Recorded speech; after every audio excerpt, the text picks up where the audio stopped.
to Nothing But the Truth Ministry, our Hour of Power Bible study. For those of you that may not know who I am Elder Yvonne Folks. And we're going to continue our Bible study tonight. We started talking about, the title was, Are You Listening? And I know ever since we started this Bible study, and first of all, welcome everyone that's in the congregation, those that are online, those that will watch the replay. You know, we thank you for taking the time out to come and fellowship with us for this hour of power. We try to keep you within an hour time frame. Sometimes it gets really good, and we may go by a couple of minutes, but we try to stay within the hour because we want to be mindful of everyone's time. And, you know, of course, all of us have busy schedules. But thank you for taking the time out to join us tonight. As I said, the title of this teaching is, Are You Listening? And believe me, ever since the Bible study started last week, everybody is now really listening. Or they're either telling other people, Are you listening? Hold up, stop what you're doing. You're not listening. So I think last week I was saying that listening is not the same as hearing. Listening is not the same as hearing. Listening is a conscious activity based on three basic skills. And I did not get into those three basic skills last week, but I'm going to bring them forth right now because I was going to talk about them later on. But the question was asked: Are you going to define those? Are you going to leave us there? So no. Three basic skills: attitude, attention, and adjustment. These skills are known collectively as the triple A listening. So, maintain a constructive attitude. That's the first skill, attitude. Maintain a constructive attitude. A positive attitude paves the way for open-mindedness. A positive attitude paves the way for open-mindedness. Don't assume from the outset that a teaching or message is going to be dull or that it's not for you. And even if the message or the teaching is not down your lane, don't decide that you will not listen or focus on the teaching. Don't let reactive interference prevent you from recalling the speaker's key points. Where you reacting before you even get there. Your attitude. You got your mindset thinking already how's it going to be, what it's not going to be. You're reactive. Your reactive interference can prevent you from getting the main points. Attention. Strive to pay attention. You cannot attain concentration by concentrating on the act of concentrating. That's a whole lot, isn't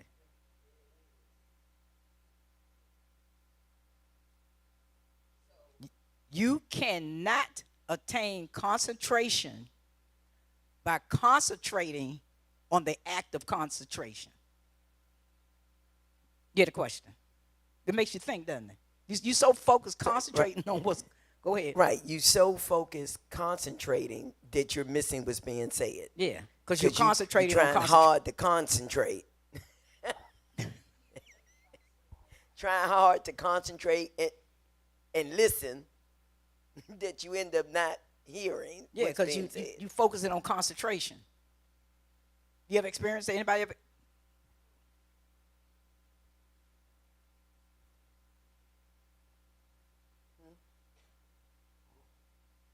I would think that people would be trying to figure out where you're going more so than concentrating on what you're saying when you're saying something to them. It's like they're trying to figure out it's like they're trying to figure out where you're going instead of listening to you. And then they lose, they, their concentration just goes. You know, they're trying to figure out what you're doing. You're like, no, listen to what I'm saying. Then you'll see where I'm going. Then you'll be able to understand what's going on. See, a lot of times people just want to finish what you're saying because they want to go where you're going before you go. Right. And each one of us is different. You have your hand up, Carol. Is it a mic up front? Everyone is different. So it all affects us differently, how we think, how we concentrate, and how we listen.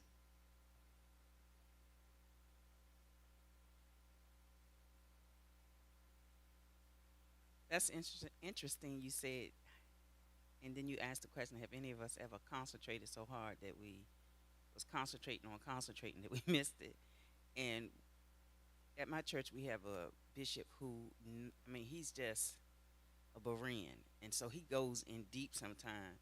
And I find myself like this, trying to concentrate on concentrating on what he's saying, and I missed the whole thing. I felt like I didn't learn anything, but I know what he's saying is good stuff, but it's so deep that I'm concentrating on trying to listen, but I miss it. So it can happen, and you not even realize, no, that you're concentrating on concentrating.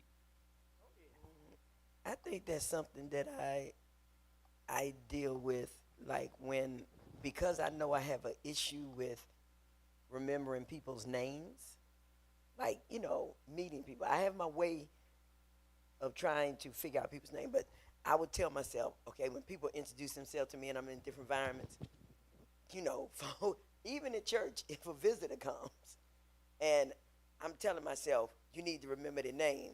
So as I'm concentrating on them telling me their name, as soon as they say it, I don't even know what their name is.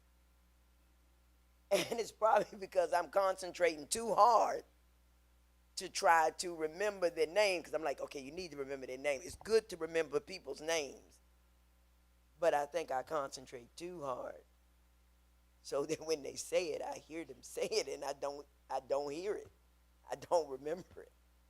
So Yeah, I think, I had the same issue. I don't know if everybody had, but yeah, names. Just remember names, and then don't be in a room where you're being introduced to a whole bunch of people. You just don't remember their names.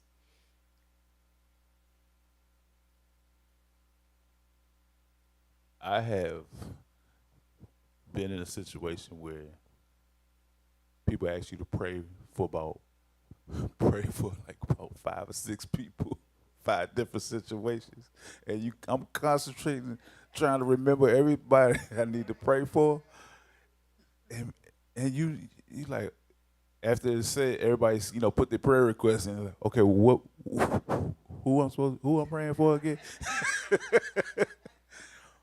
So I do understand that, like what Carolyn said. I'm really listening. I'm really trying to get it all. But by the time you're supposed to remember it, you forgot it that quick because you're concentrating too hard. So I do understand that. I can relate to that. Concentrating on concentrating. But you know what I do in those situations with the prayer? If we online, like when we have the prayer calls, and then they start saying, pray for this, I write it down. Because I know by the end of whoever the 5th or 6th prayer, I'm not going to remember what the first, and then a lot of times what you do, if you're in an open setting and somebody got all them prayer requests and you don't have time to write it down, you don't remember, you just you give it to the Lord. Lord, I open up this prayer. you Yeah, touch them right, right, meet them where they are, because you don't remember. You don't remember all of that. Your attention must be focused on the teaching. You got to focus on what's being taught. when you hear a teaching, when you hear a teaching, the words enter into your short-term memory first. That's where it goes, your short term. And once they get into your short term, then they have to swiftly be processed into ideas. So, if they are not processed, they will be dumped from short memory and they be gone forever. It's almost like, you gotta, we say think about what you're thinking about. When you get it, when it gets into your, when you hear it, you kind of like put it here and you process it. Because if you don't, it's gonna be gone. And then later on in the teaching, I'm gonna use the parable of the sower to show how the difference in when you're processing something. We'll get into that later on in the teaching. Now, when you talk about adjustment, so there was basic skills was attitude, attention, and adjustment. Cultivate a capacity for adjustment. Now, although some instructors or teachers, preachers clearly indicate where they intend to cover, what they intend to cover, and like I said in the beginning of this one, are you listening? Now, as I said last week, God gave me this message back in May of 2021, and I'm just now bringing it forward. I don't know why. I know why. One thing about it, we are as teachers and preachers, we should be the partakers of our own message. So maybe he's going to help me, he's going to help you, but we say what we're going to cover, but you have to be flexible enough to cultivate or go in a different direction. You ever been teaching or preaching and then all of a sudden you say, where did that come from? So, it's almost like what your subject is, and then all of a sudden the Holy Spirit would direct you somewhere totally different. You're like, where did that come from? So we have to be open to the instructors or ministers or whoever is up front to, when they're led by the Spirit, to cultivate the adjustment, be able to adjust to it. Adjustment. But however, if it is not coming across clear enough, you have to ask questions. You have to ask questions. If you don't understand, don't just say sit there or don't ask questions. You have to ask questions. I'm always accused of what? Asking questions. That's what I do all the time. That's my job. People will say, well, I'm not, you're not at work now, but it's something that's in me to ask questions. Mm-hmm. And it doesn't bother me when people tell me I ask too many questions. Mm-hmm. But I always come back with this. That's why I know more than you, because I ask questions. So when you think about it, because you started out with, when you started last week, your scripture was James chapter 1, and it talks about don't just be a hearer of the word, but also be a doer of the word. And you're talking about are you listening? And even in the capacity of the church, when someone's standing and ministering and teaching the word of God. And you said sometimes we don't always get it.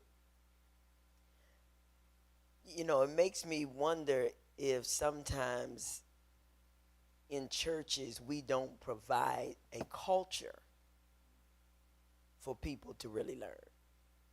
Because in a lot of churches, sometimes the Sunday service or the Wednesday or the midweek Bible study often mimics the Sunday service.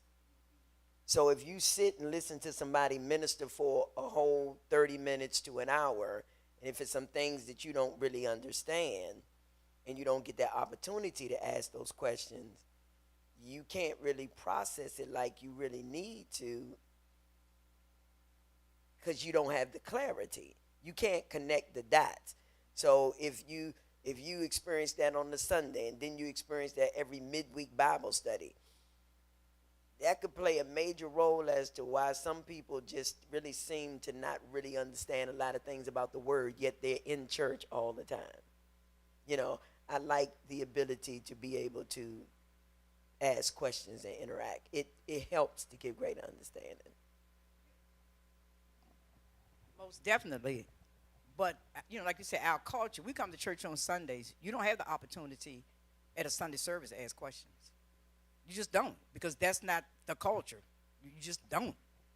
And you may be sitting there and something may have gone across your head that you didn't understand. You may not be a note taker. You may not have, taken notes and written it down. And if you're not the type to really go back and try to figure it out, it's going to be gone.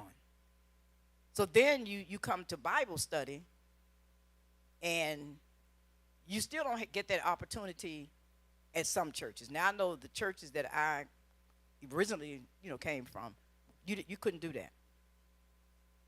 It was just like Sunday service. And then at a previous church, we couldn't do it because it was being recorded. So, you couldn't stop the recording to ask questions. So, here we're able to interact. We're able to ask questions, and that's a little different. That's different. You don't get that everywhere. And I think sometimes when you're in an environment like this where you're able to ask questions, you sometimes, because you're not used to it, you don't want to ask questions because that's not what you're used to. Because I think when we had it online, one of Melinda's friends came online, and the first thing he wanted to know, she ain't going to ask me no questions. What Apostle was teaching. She's not going to ask me no questions. She's not going to ask me any questions on me. So, you're not used to it, so it kind of like throw you off, asking questions. But even I noticed at Melinda's church, after Bible study, because I've been to a couple of Bible studies, he will give you the opportunity to ask questions. Now, that's after he has finished, which means if you got questions, you're going to have to write them down if you don't remember them when it's your time to come up to the mic to ask the questions.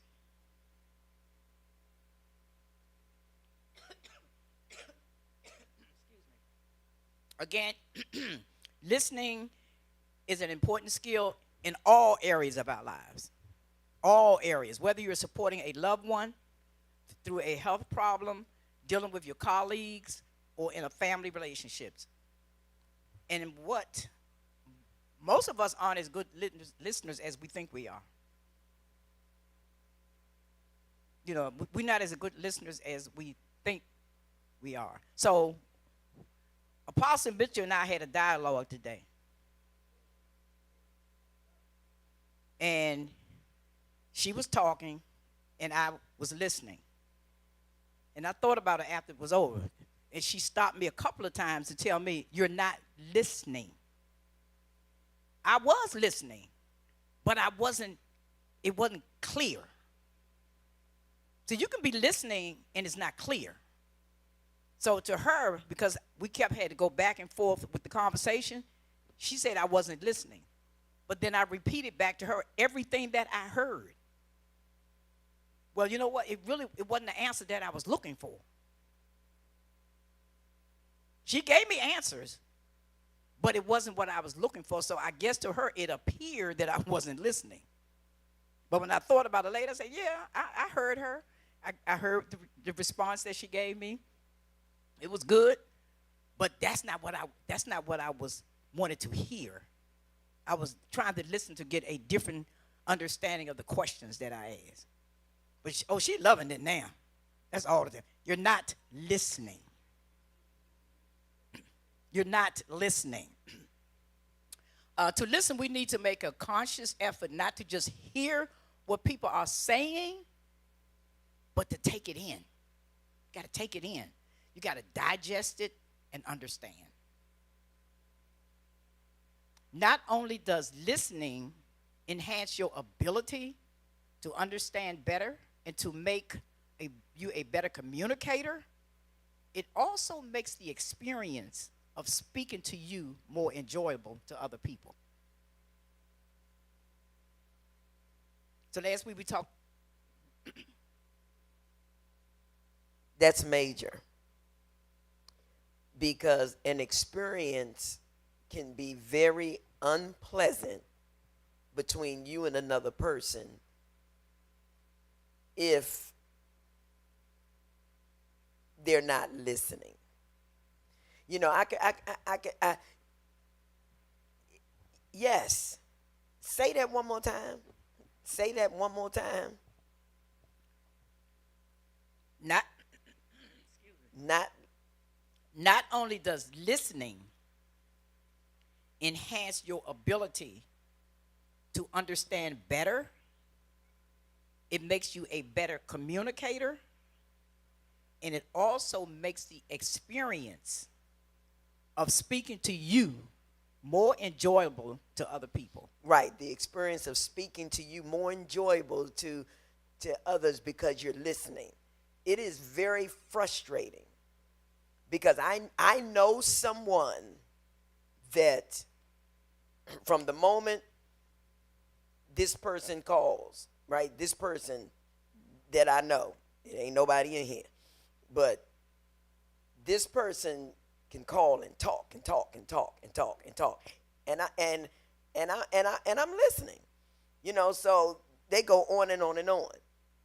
But then when I tried to talk, it irritated me one time because I began to talk, and half the time you know how it is. You got some people, they will call you, and all you say the whole time is You never really get to say anything. So once they say everything they want to say, all right, I'm out. I'll talk to you later. You ain't even get to say nothing. But in this particular moment, because I do so much listening whenever this person calls me, right? And I said to him, I have something that I want to share, right? So I began to share, and because I was on FaceTime, I could see that he wasn't paying no attention at all. He wasn't listening at all. And that made the interaction at that moment unpleasant because he wasn't listening. See, when you're listening when someone's talking to you, it can make the interaction better. But when you know and you can see straight up, you ain't paying attention to nothing that I'm saying. At that moment, I cut everything short that I had to say, and I said, I'll holler at you later. Because it became unpleasant. It was like one-sided.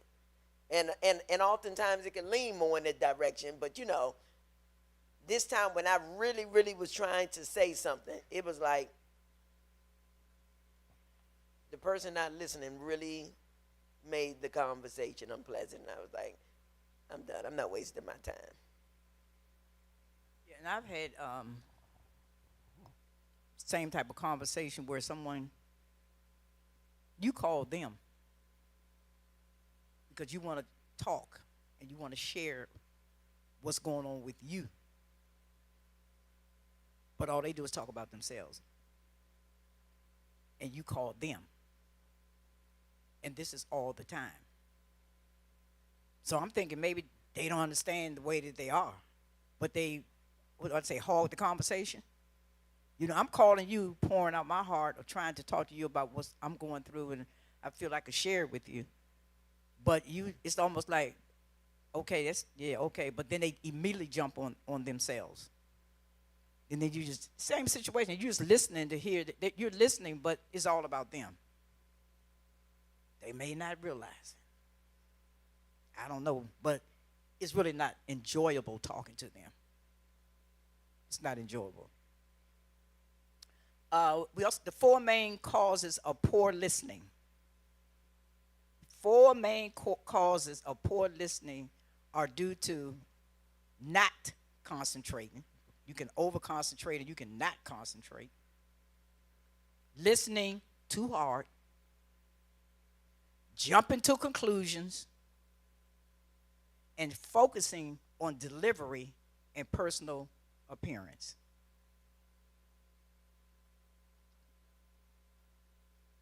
Not concentrating.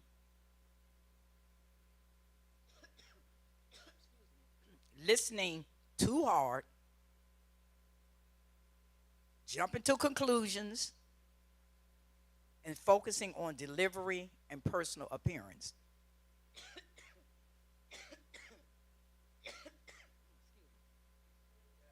Which one? Focusing on delivery? You're focusing on the way the person delivers. You're not really listening. You're watching on their delivery. You know, how they speak or uh, the emotions or the things they go through while they're talking. You know, so you're so focused on their delivery message that you ain't even hearing the message. Okay. Okay. Because some people, some people that struggle with, some people that may have ADD, they can easily be distracted when you're talking to them. If you are a person that uses your hands, I had a conversation with somebody else. It was a face-to-face conversation, and I move, and it's like this person just looking at my hands everywhere. I mean, I could do like this, and it's like, you know what I'm saying? So they was focusing on the movement, and it was a distraction, and I'm sure because it may be hard for them to concentrate. So I had to sit there in that moment and force myself to be still so that I could be heard, because I could tell that there was too much focus on the delivery as I was speaking. So this question just came to my head. So does anyone get distracted by people that talk with their hands?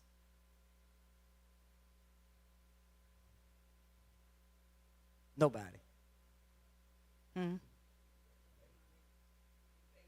No, it doesn't phase me. I'm asking the question because I know I can talk with my hands, and I've seen people moving with my hands, you know, whatever I'm doing. So I'm not sure, you know, I'm not sure what message I'm sending out or what. That's why I asked, did anybody get distracted, you know, by people that talk with their hands?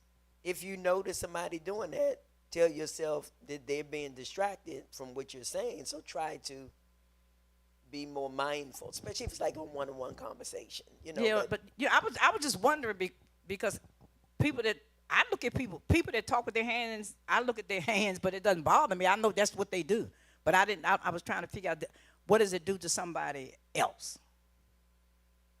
You had something, Carl? Yeah, I sometimes people that talk with their hands, that it does distract me because I find myself, it's their demeanor and their gestures. So I'm trying to follow them because some people that talk a lot and not saying a lot use their hands a lot.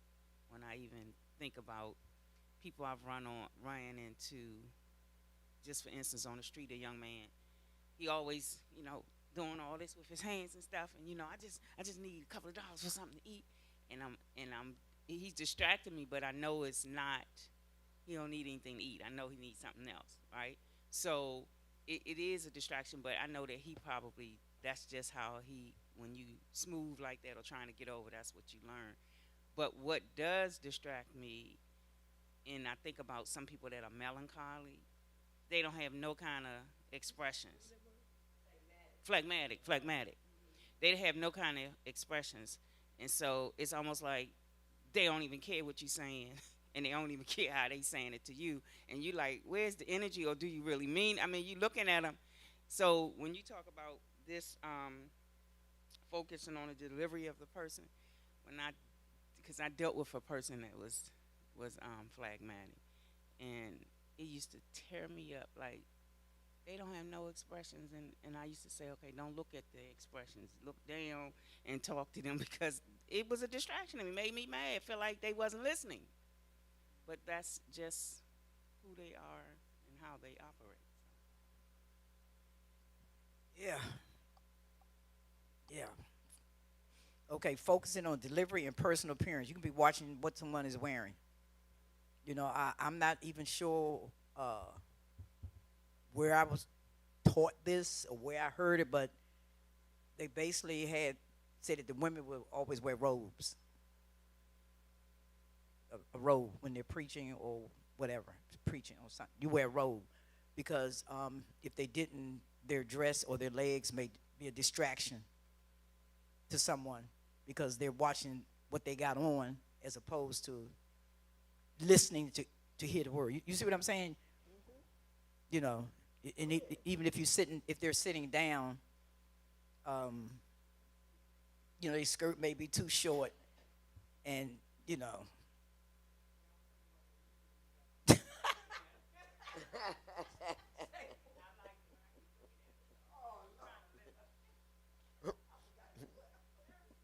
but it is key when we do minister the word and deliver the word.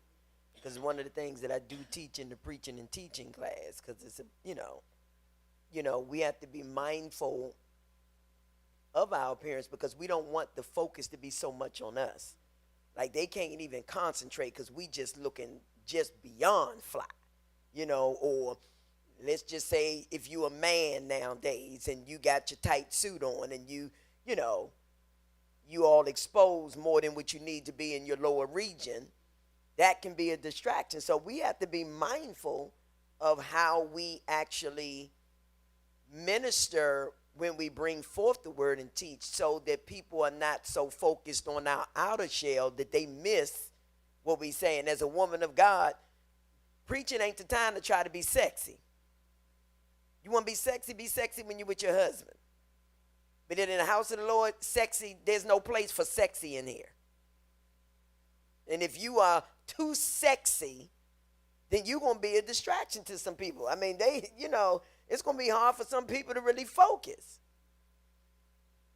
So, yeah. I was thinking about Holy Convocation. And it was a preacher. Remember that preacher, Raquel? She remember. Because all of us said something after, we all discussed it after it was over. Because, I don't even remember what he was talking about. I think I did when I was there. I kind of remember, but he was just fine. Wait a minute.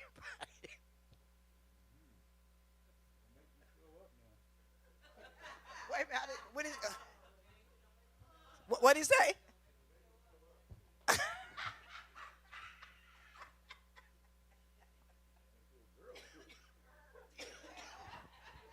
Holy Convocation.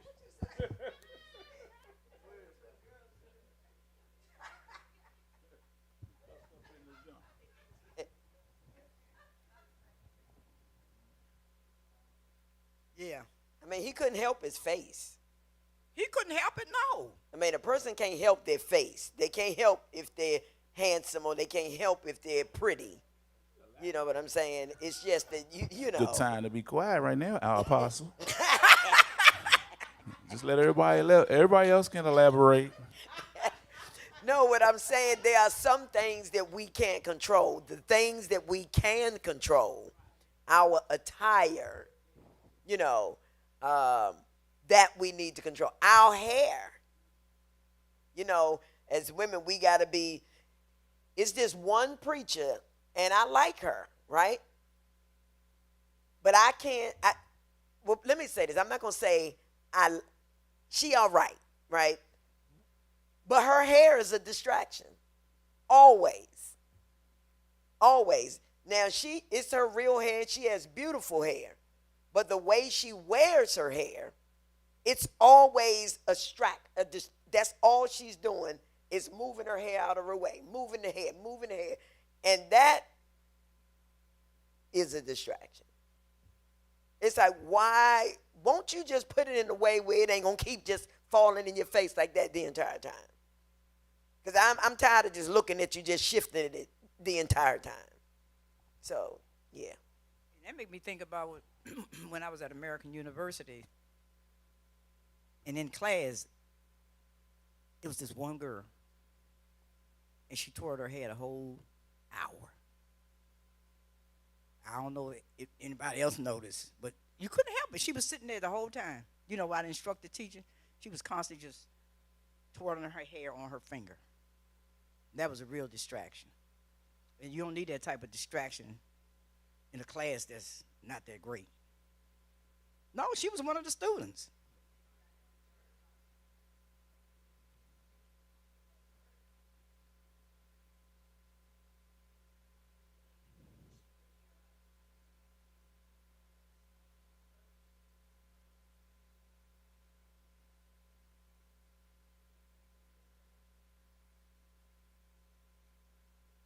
You didn't use your mic, but that's okay. So we're going to talk about some steps to help us become more effective listeners.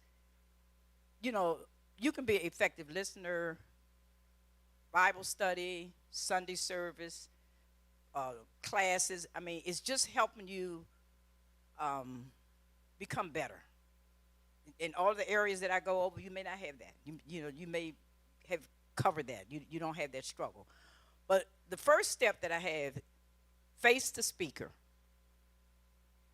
and have eye contact. Eye contact is very important part of face-to-face conversation. Very important.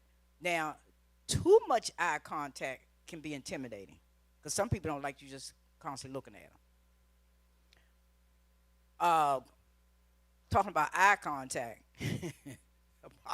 Apostle Mitchell, she said when we get up here, we, you know, whoever gets up here to teach, preach, or whatever, we always looking at her. We always looking. And she said, like, well, why you keep looking at me? It's a habit. So I'm focusing now. Carl, I'm not just looking at you. I'm trying not to look at her. You know, I'm looking at you, but I'm not. I'm trying not to look at her, because when you look at her, she looking. She got a different look. Y'all know the look, right? You know the look. You know the look. You don't know the look. You be looking at her too when you preaching. Wait a mic. Give her the mic. It's almost sometimes like we looking to get approval. Are we doing okay? Well, not for me. I'm not saying I'm looking to get approval, but sometimes when I can only speak for me. When I'm up there preaching, a lot of times I look at Apostle like, because a lot of times it makes me, if I feel like she's with me, and it's like sometimes when you look out here, it's like they not getting it, but she is. So sometimes that's why I look at her sometimes, because it's like she's with me, but it's like sometimes, and then if you look out here, sometimes you're like, are they getting it? So that kind of gives me some type of comfort. But it can irritate other people. It can irritate other people if there's 20 people in the room or 30 people in the room and you're focusing on one. That is an irritation to people. That's why I tell people, just look throughout. If you all know that when I minister, I look at everybody. I work this side, I look at everybody intentionally, because I know that if you can focus too much on one person, it can make people feel a certain type of way. I think more like when it's a teaching, I look to you for, like, am I right? Am I right? Y'all ain't gotta look to preaching is a little different, because preaching, I feel like I don't know, it feels different. It's different when you're preaching, because something happens where you kind of almost not really, you there, but you not there. But teaching, these interactive Bible study teachings are so intimidating, because I don't do this like y'all, like, all the time. I'm new to it. So I'm always afraid that somebody gonna ask me a question I can't answer. So I'm always looking at my comfort blanket over there, like, she right there. You gonna jump in and take this one? You know what I'm saying? Because it's more like like a comfort thing. And it's kind of like the same thing with me. You know, because she'll give you gestures, you know, like, Yes. Yes. or like, you know, it's like, mm-hmm. She do that. Or it's like, Explain that. or where did that come? You know. So that's what it is. So and and she probably don't even realize we going through all that. So you know, you just kind of like you have face to face. Too much can be intimidating, and then you know if you're looking face to face with somebody, try break the eye contact, break it. You know, don't break it. You know, move from one eye to the other, go back and forth, because it could be intimidating. Then what about the people that don't look at you when they talking? Don't like them. Get Mike, what you questioning? 'Cause Kiana said, Apostle be looking deep, feels like you talking to me. And then somebody say, you look at their souls.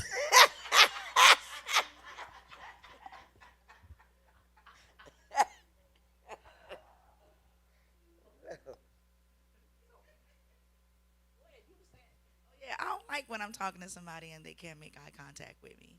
It makes me question them. It makes me doubt what they're saying. I don't think they're really being genuine. They're lying. They got a demon. Something wrong with them.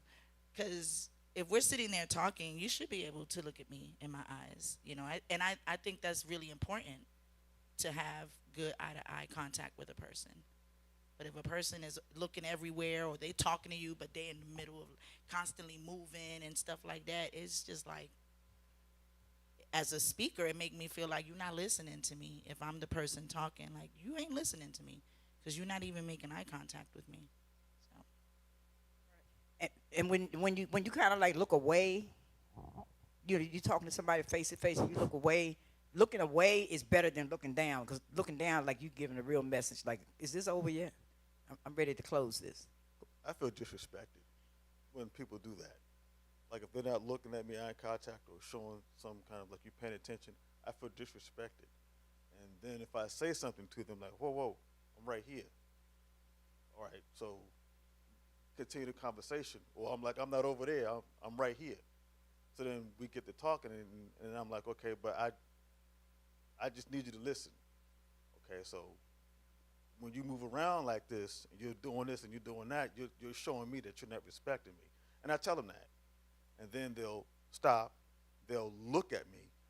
I know they're not listening because I probably plucked the nerve, but I can't handle somebody just, as if I'm talking to you, or Apostle, or you, Pastor, and you're saying something to me, and I'm like, yeah, I got you, Pastor. Yeah, I understand. Yeah. You're going to feel like, what's wrong with this joker? And then that could cause conflict and a lot of, it can cause conflict. I'm trying to be sure it's possible. But it can cause conflict, and it could cause a loss of respect to that person you're talking to. So that's why it's very important to maintain eye contact, and when somebody does move around, I have to stop them because you're disrespecting me. Does Belinda?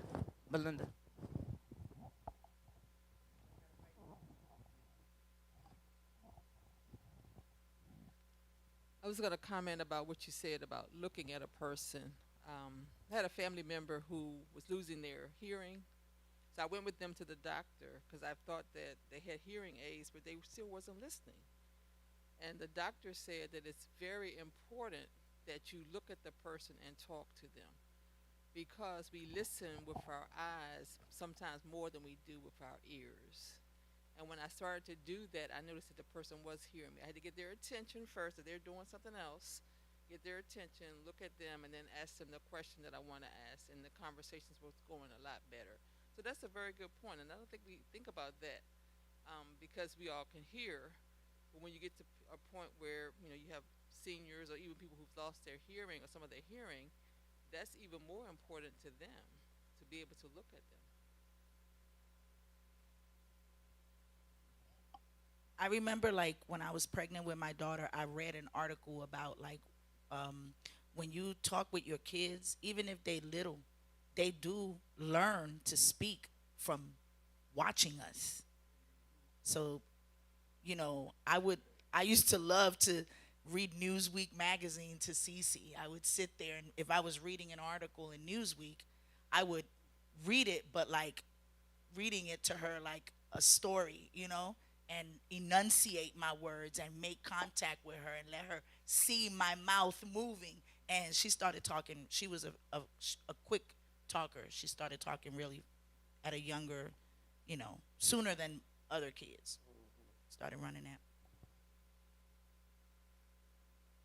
But when you're doing, before I get to their point, how How many people can actually sit in the congregation, I would say on a Sunday,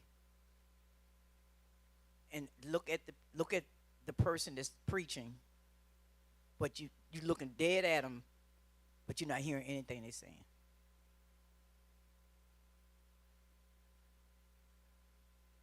Anybody I've- experience that? Oh, I've done that.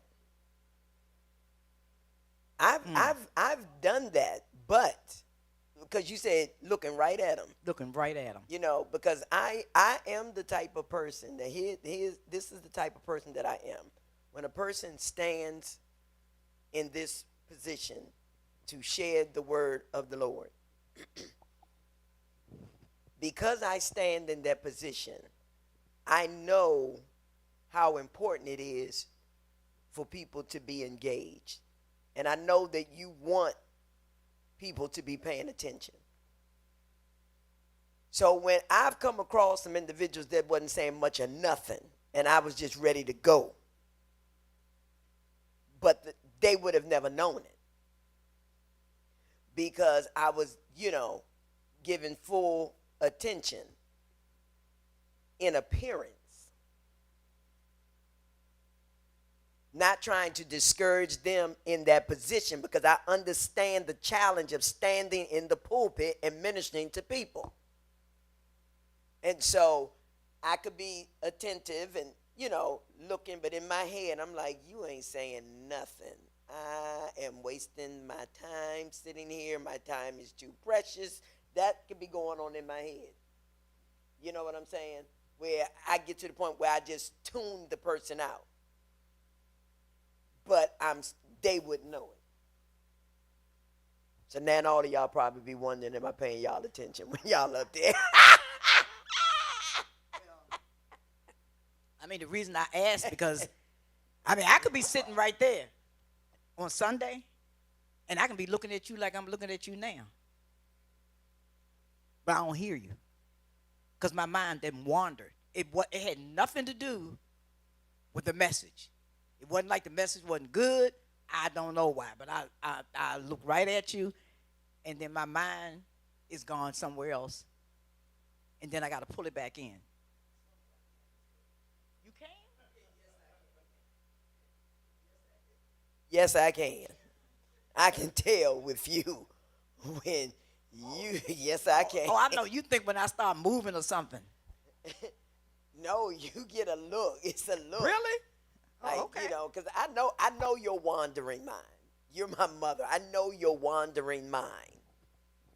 And I know when you come back. Yeah, it don't wander all the time, but I'm telling you, it has happened. I mean, I could sit there and my mind will wander. Pastor. Well, I might be a little different from everybody else, but I know, like for me, if I'm in an atmosphere and it's a lot of emotional stuff going on, like a whole lot, and the preacher is doing a lot of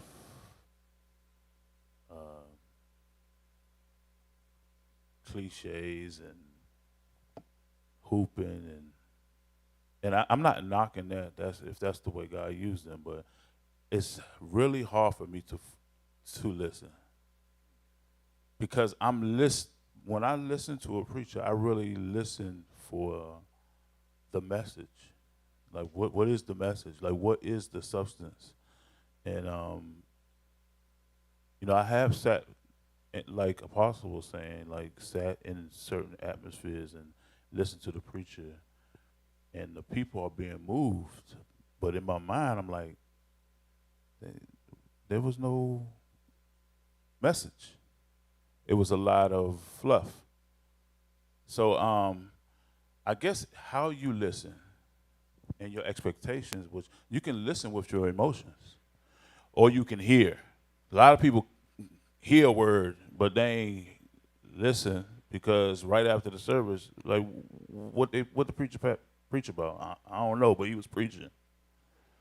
You know what I'm saying? So sometimes it's how you listen and what you're listening for, or if your emotions are triggered, are you really listening, or you just your emotions are stirred up?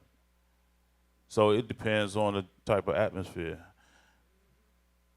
I lose focus. My mind really wanders, and it could be a whole lot going on in the whole place. But it's like I'm almost tuned out.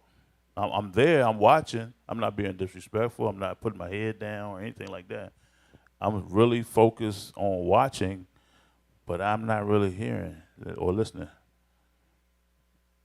Because I think when I started out at Galilee, so I started out with fire and brimstone preaching. That's what I had that for 18 years. And I mean, that was Pastor Weathers walking the pews. I mean, walking the pews, running around the church, everything. I mean, it was fire and brimstone. It was, that's what it was. And then we would get downstairs in the trustee room, and they said, oh, he preached. Did that man preach this morning? He sure did preach. Could nobody tell you what he preached about? Nobody. And then I switched over to my second church. I had to get used to that because there wasn't no fire and brimstone. It was quiet.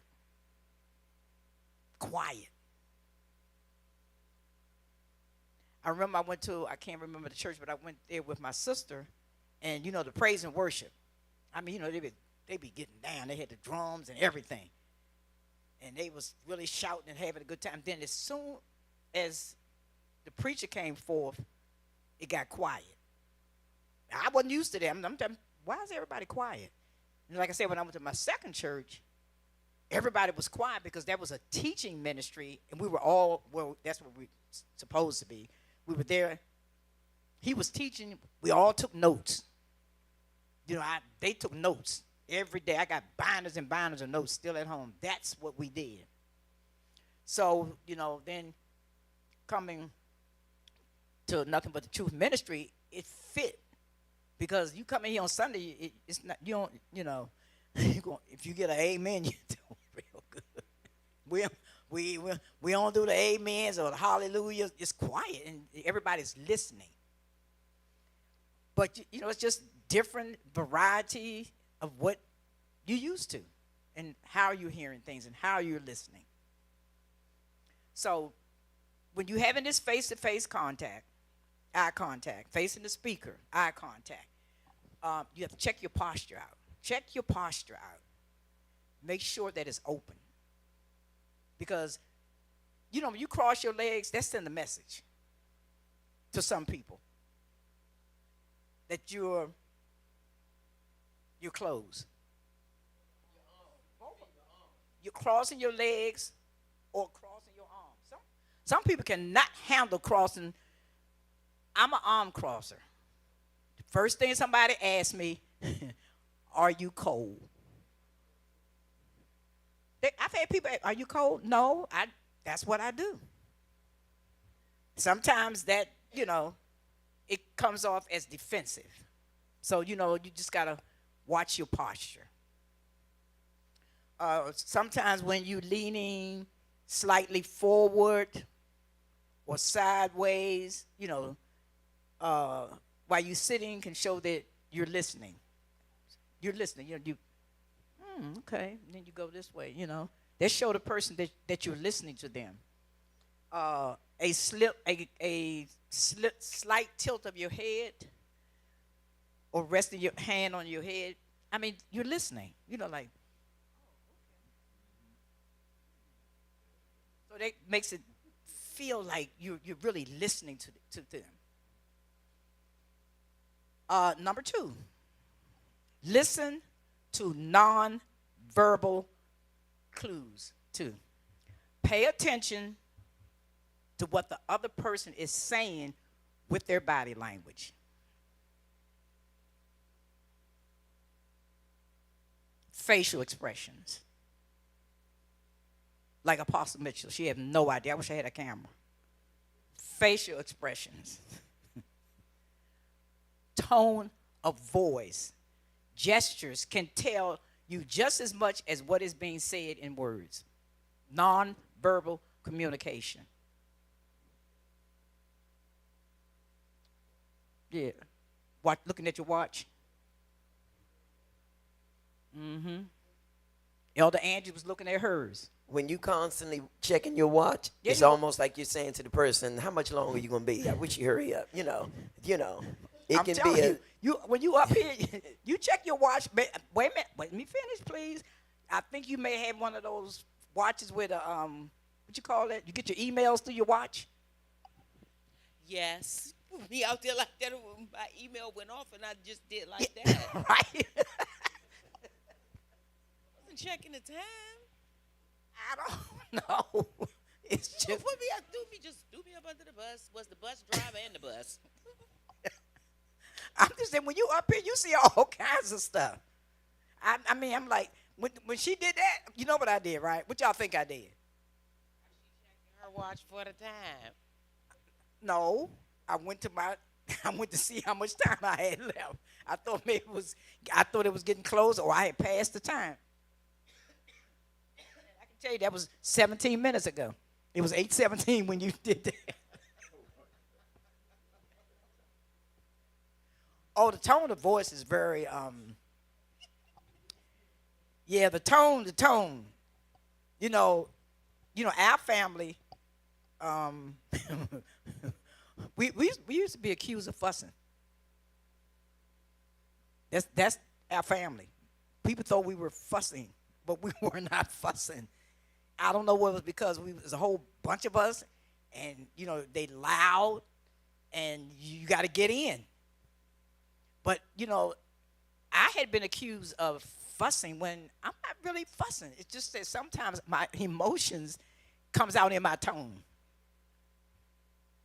What was that? I heard something. It was one of them too. And they think I'm fussing, but I'm not really fussing. It's just, I don't know, emotional, and the tone goes up. She does it too. She does it too. Just looking back there, Pastor Mitchell, because a lot of times we had conversations. I'm like, "Boo, I'm not fussing. I'm not fussing. Why is it that you think I'm fussing? I'm just passionate about what we conversating about." But he may take it as fussing. You always want to fuss. I'm like, boy, I am not fussing. We talking about, it could be something that's going on in the news and we start talking about it. So he's talking about it. He's sharing his part. And so I begin to say, but the way I feel about it is, blah, blah, blah. And it's like, it's on the news. I really don't care about it that bad that we got to be fussing. I was like, we not fussing. But yeah. Woo. Pay attention to what the other person is saying with their body language. Are they yawning? Are they, I was messing. Are they smiling, for example? Are their arms crossed? Or are they rubbing their eyes as if they're tired or upset?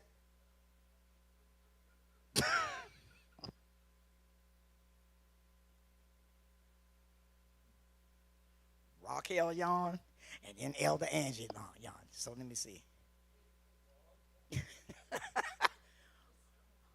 Are they tired? Are they upset?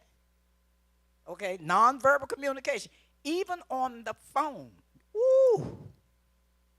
Even on the phone, you can learn a lot from other person's voice, which may sound subdued or upbeat. Nonverbal communication. Apostle Mitchell, excuse me, what are you doing? Because you're not listening to me. I'm just talking. And she talks. So when she gets quiet, she's not paying you any attention. No, you say, "Oh, I'm sorry, I'm distracted. I was doing this, I was doing that." I can tell. Can't you tell when you talking to someone and they not listening to you? Berna.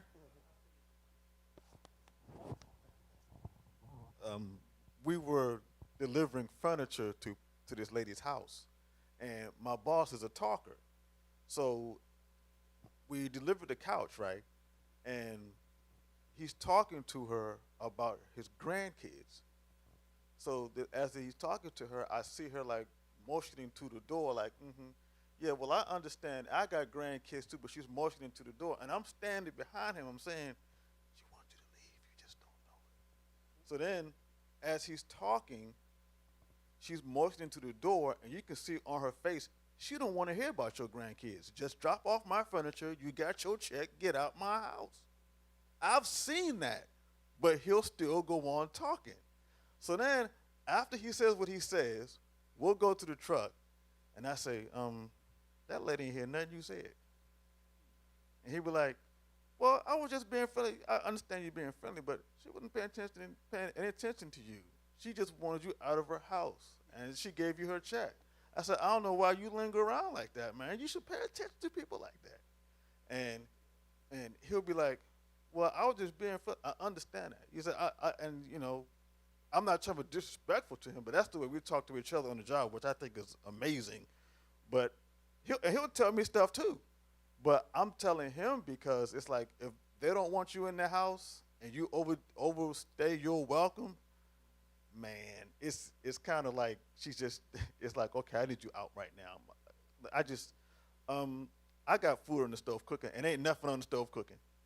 I'm talking about that's how this lady was. And when they don't want to hear about your grandkids or your life, I noticed that you'll get this stance of,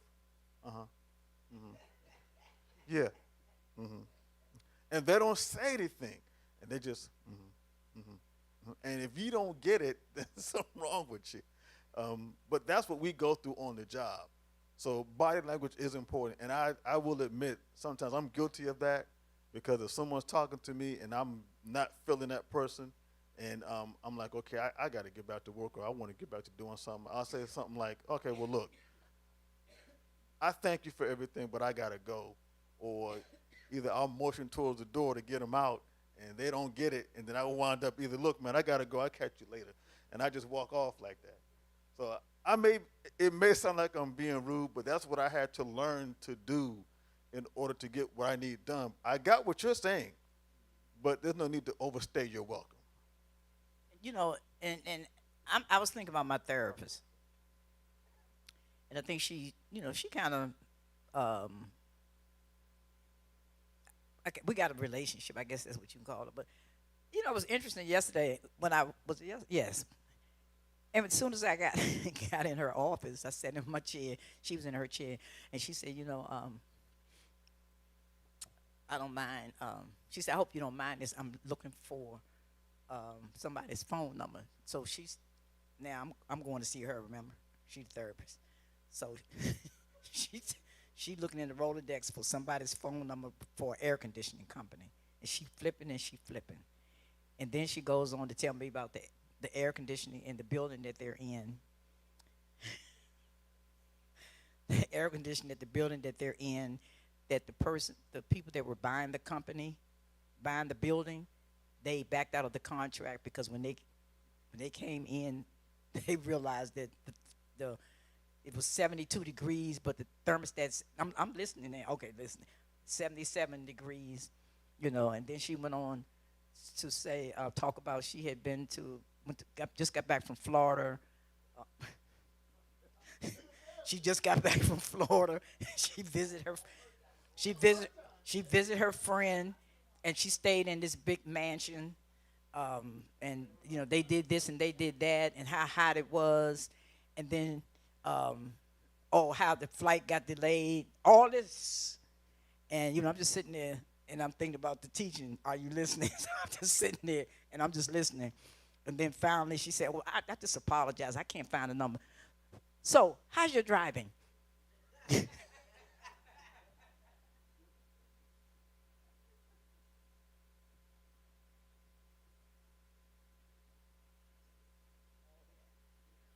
All of that, but she already said, "How's your driving?" So I went on to tell her about my driving. Then she wanted to know, how was I doing, what was going on. But I had to hear all that before.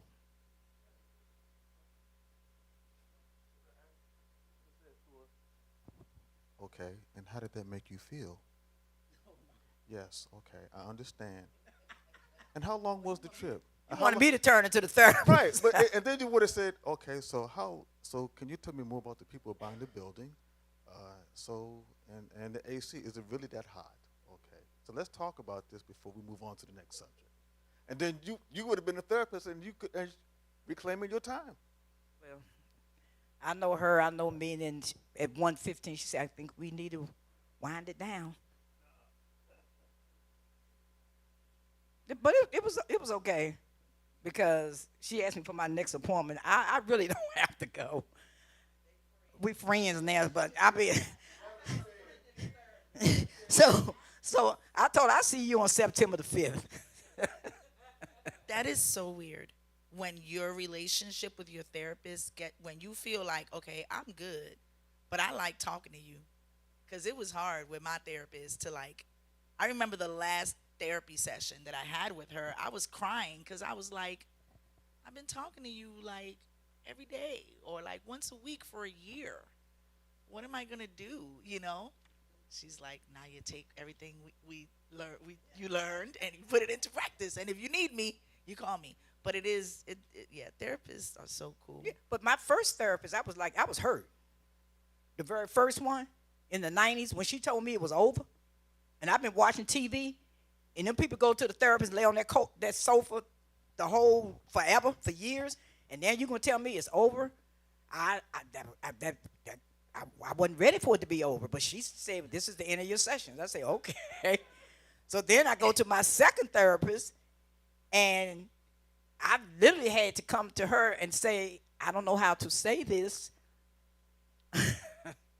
but I'm okay now. I don't think I need to come back. And she said to me, I understand. I know exactly where you are, and I'm on the same page with you. She let me end it. But, you know, with the one I'm with now, if they don't sell the building, she's going to close down. So I guess I got 2 more years. But they're the best listeners. Oh, yeah. They're the best listeners. Yes, yes. Absolutely. And on that note, it is 8:38. We're bringing this to a close. It has been great. Thank you for those that tuned in online. Our hour of power went over, 8 minutes, but it's been a pleasure.